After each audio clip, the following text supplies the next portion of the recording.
So you can see beside me here the 36 by 80 walk door or man door. This is a really popular modification for us, and we couldn't really find a product that suited containers well locally, and there may be one manufacturer out there somewhere, but they're really high dollars, so we just found it better to start building these ourselves. So I kind of wanted to dig in to how we make them, and if you're looking at doing a walk door for your container, some things to think about and look at on these, and reasons why we do things the way we do. So let's flip around and take a little bit closer look at this and investigate some issues you might run into with a walk door. And there is another alternative, which is just a plain exterior door with a brick molding that you can do on containers, and I'll kind of explain how you can do that as well. So this will be the longer format YouTube video, and I did do a short on this, but this will be the more detailed dive into this door. Okay, starting from the top, you've got your corrugation of your container. This would be the top of the door, and your corrugation goes like this. It zigzags, and it's got about a 2.5 inch profile to it. So if you go to Home Depot and look at their metal doors, they've got a kind of a flat surface. In fact, I've got one over here I might show you. And it's got a jamb for sheetrock and studs. And so what that leaves you is a gap behind it where your corrugation would sit. And then at that point, you've got to do some type of wood or metal drip rail across the top. And then you've got a sharp edge inside the container. So that door just really doesn't work at all. And the frame of it is not robust whatsoever. So you might get some flex in the door, and these are pretty tight tolerances, so you can't have any movement around. So this 4x2x4 tubular frame really takes care of all those issues. As far as the door slab, we use a fireproof 36 by 80. They do make 36 by 42, 36 by 48, but 36 by 80 is the common, and that's going to be more cost effective.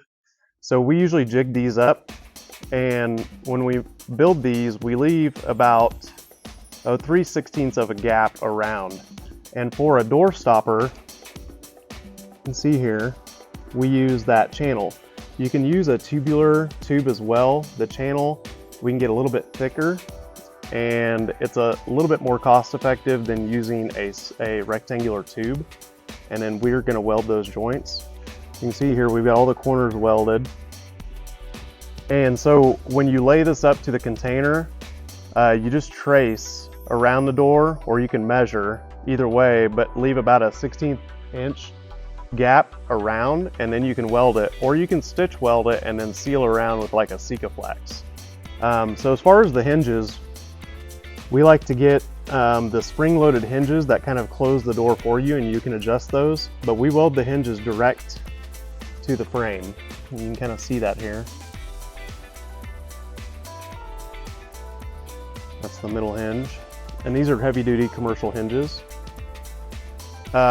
In addition to all that, these do have a deadbolt, and we usually use a commercial lever style handle, but any of the commercial hardware is good.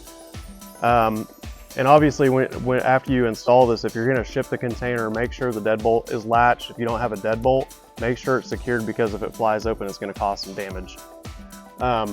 As far as the installation, like I said, you just cut around it, and then you can weld or stitch weld.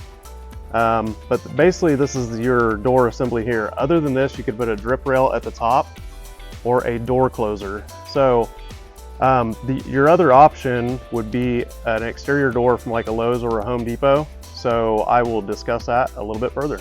So as far as the exterior door, and it would be like the metal door you could put on the outside of your garage or the front entrance door. And you can get those at Lowe's or Home Depot, but they come with a brick molding around the front. So you can literally, and they've got the jamb all the way around the door. So you can literally set that up to a container, cut your hole, and then put that into the container and run screws through the brick molding into the corrugation of the container. The only thing you're going to be left with at that point is to deal with the gaps at the top where the corrugation meets the brick molding. And so then you could cut or profile a piece of wood to work as a drip rail at the top. Now, that's not the best way to do it, but it's the cheapest way. One addition to that sort of door installation, and sorry for the blinking light in the back, we're going to replace those. One thing you could do in addition to just cutting the hole and running screws through the brick molding would be to put a wood frame on the inside of the container that goes maybe from the floor to the ceiling, or if you're going to frame the container, then you'd have the frame anyway. Then you can run screws through the jamb of the door into the frame. So that's kind of the other way to do doors, but this method here is the best, cleanest, most industrial. So drop comments, questions if you have any.